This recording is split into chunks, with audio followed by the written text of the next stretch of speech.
Prólogo. 3 carruajes se sacudían a través de un estrecho camino, rodeado por un denso y oscuro bosque. Este era las Barbas del Dragón, un bosque que separaba la frontera septentrional del reino de Asura del valle conocido como la Mandíbula Superior, del Dragón Rojo. La mandíbula superior era un cuello de botella natural, pero a diferencia de su contraparte la mandíbula inferior mucho más al sur, estaba ubicada a varios días de viaje de la frontera de Asura. Por supuesto, había una buena razón para esto. El bosque entre la frontera y el valle estaba infestado con monstruos.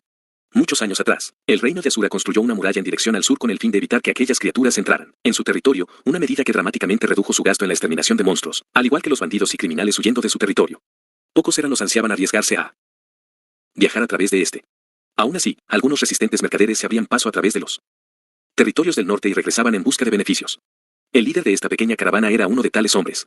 Él era un comerciante que respondía al nombre de Bruno, un emergente mercader quien se había hecho un nombre por sí mismo durante el último año y solo recientemente se había unido a una sociedad mercantil de Asura.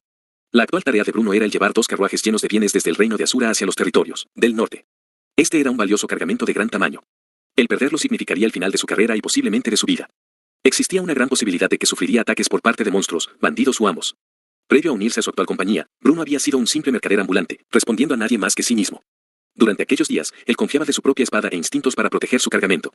Pero ahora que había avanzado en el mundo, se estaba enfrentando a peligros mucho más grandes y consecuencias mucho más serias en caso de fracasar. Él ya no podía hacer todo por su cuenta. Afortunadamente, podía costear los servicios de guardias profesionales. El tercer carruaje de la caravana de Bruno estaba ocupado por un grupo de aventureros que éste había contratado para defenderla, en adición a un puñado de pasajeros que habían pagado. Los guardias eran los 5 miembros del equipo de rango B, Count Raro, el cual había estado activo en el reino de Asura durante algún tiempo. Los pasajeros ascendían a 3, 2 espadachines en entrenamiento que se dirigían hacia el norte para pulir sus habilidades y un joven y melancólico hechicero ataviado en una túnica de color gris oscuro. Dado que si bien técnicamente no eran guardias, Bruno esperaba que lucharan para defender la caravana de ser necesario, dado que sus vidas estarían en juego. Por casualidad, el joven y melancólico hechicero era conocido por el nombre de Rory Screver. En ese momento, él estaba en la parte trasera del bamboleante carruaje, mirando inexpresivamente hacia el cielo. Él tenía los ojos como los de un pez muerto y su boca medio abierta. No estaba exactamente sentado sino más bien desplomado contra la pared. El muchacho estaba totalmente demacrado. No había nada más que un vacío en su interior. Cuando uno veía su miserable rostro, casi se podía escuchar sus pensamientos en voz alta. Nada tiene sentido. ¿Cuál es el punto de estar vivo? ¿Por qué siquiera nos molestamos? No lo sé. Lo único que sé es que estoy vacío por dentro. Soy la nada. Soy cero. Soy el corazón del espacio. El muchacho dejó escapar un débil y apagado suspiro.